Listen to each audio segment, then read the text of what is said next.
Et bonjour à tous, bienvenue dans cet épisode de Géopolitics. Qu'est-ce qui se passe dans le Nouveau Monde? La semaine dernière, la Russie et le Venezuela ont signé plusieurs accords en fait, et ça fait suite à l'offensive de la Russie diplomatique en Amérique latine. Lavrov a fait le tour de plusieurs pays en Amérique latine, il est allé en Bolivie, en Venezuela, il doit aller au Brésil, etc. Et la Russie et le Venezuela ont signé plusieurs accords. Évidemment, dans le potentiel énergétique, le Venezuela possède les plus grandes réserves de pétrole au monde. C'est juste que son pétrole est plus lourd, donc ça nécessite des infrastructures pour le raffiner que la Russie pourrait produire en fait. Et donc il y a plein d'entreprises russes qui sont prêtes à se lancer dans ce pays. Il y a aussi sur l'agriculture, sur l'aspect pharmaceutique, il y a déjà des vaccins et des médicaments qui sont produits d'origine russe, qui sont produits au Venezuela. Secteur des technologies, et ce truc-là est assez intéressant, c'est l'arrivée de GLONASS. Et l'arrivée de GLONASS, en fait, permet aussi de créer, c'est écrit ici, d'une entreprise qui s'appelle HPIS, qui utilise les données satellites dans une stratégie militaire. Donc cela signifie que la Russie est en train de mettre des bases de détection ou des postes avancés en Amérique latine, ce qui était impensable il y a quelques années. Il y aura aussi le développement numérique. Et évidemment, vous avez aussi, en marge de cette offensive diplomatique, vous avez la dédollarisation qui est à pleine puissance. La plupart des pays sont en train de jeter le dollar à la poubelle, et aujourd'hui, la Russie tente de proposer son système MIR, c'est des cartes de crédit qui est connecté à son système SPFS, qui est l'équivalent du SWIFT en fait.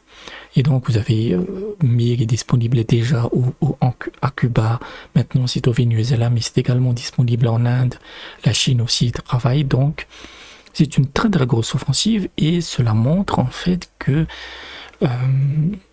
les relations avec l'Amérique et le Venezuela sont catastrophiques, parce que après la guerre en Ukraine et la crise du pétrole, l'Amérique avait tenté de mettre de l'eau dans son vin afin de tenter d'avoir le pétrole russe vénézuélien, parce qu'en termes de transport, ça leur prendrait quelques jours en fait. Et les Américains possèdent des infrastructures aussi pour raffiner ce pétrole.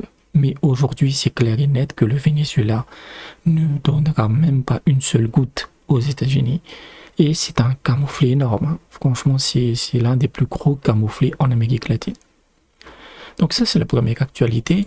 Dans la même optique, la Russie et la Bolivie abandonnent l'euro et le dollar dans leurs échanges commerciaux et vont se concentrer sur leurs monnaies respectives. Donc ça va être l'utiliser le rouble russe du côté russe, et évidemment le boliviano qui est la monnaie de la Bolivie du côté de la Bolivie. Et ça aussi c'est très important, c'est que dans le cas de la dédollarisation, la Russie ne tente pas d'imposer uniquement le rouble ou le yuan ou autre. C'est que vraiment chaque pays peut utiliser sa propre monnaie. Et c'est extrêmement équilibré, c'est extrêmement intéressant, parce que cela signifie que les monnaies exotiques, les monnaies qui ne sont pas dans le marché international, comme le boliviano, comme la roupie indienne, etc., peuvent se renforcer sur le marché international, et ça améliorera leur économie, notamment pour les pays dont la monnaie est extrêmement dévaluée. Et ce serait vraiment un très gros conseil donné à l'Afrique en fait, parce que vous avez un vrai problème de dévaluation monétaire dans beaucoup de pays africains, parce qu'ils se prennent de plein fouet la crise dont ils n'en ont généralement rien à foutre en fait. Évidemment, la Bolivie, l'idée c'est pas uniquement les noix de coco, hein, c'est aussi le pays où il y a les plus grandes réserves de lithium au monde, qui est un composant très important dans les voitures électriques.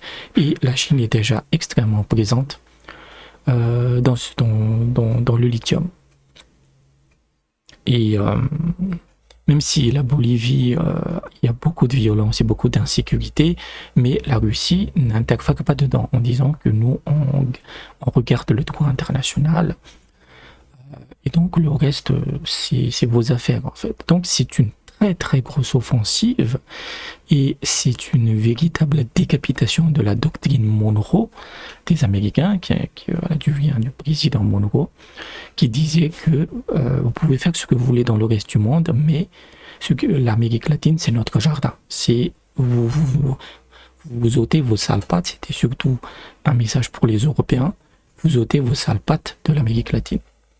Parce que l'Amérique aime bien être entourée par des pays faibles. Ça lui permet d'avoir une hégémonie en fait. Et donc là, la Russie est en train d'arriver, la Chine est déjà présente en Amérique latine, vous avez même des pays comme l'Iran qui sont en train de signer des relations tout à fait légères, hein. Par exemple le Nicaragua. C'était impensable il y a 10 ans que l'Iran puisse mettre le pied en Amérique latine.